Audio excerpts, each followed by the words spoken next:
children nato. At ito sa Biblia na do love one another. If you carry the burden of God's member, you never grant to your member.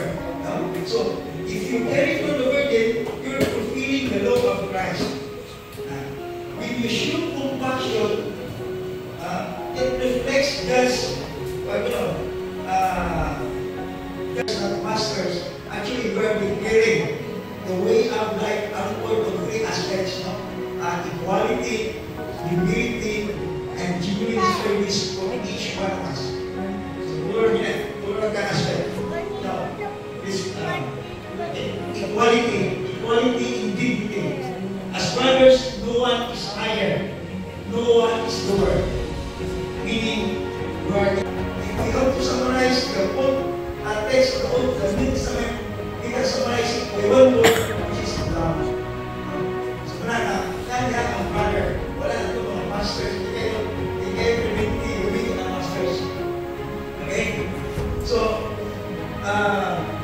before going to the details of my talk, what's first L called discipleship, leadership, development workshop.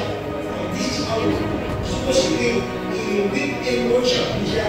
Pero it was always scheduled at the safety. Siguro, diba sa tulad na actually, hindi mo na lang ito teaching every teaching night. So, actually, this me our brothers and masters is session 6. Session 6 also. At nanotin is ito naman ito prior to sa DLPW. So, discipleship, leadership, development workshop. Now, this is supposed to be a weekend tatlo, pero tumalik sa ito ng schedule, pero kung i-bring weekend, we can appreciate the whole talk here. Pero not only decision, Franca, this one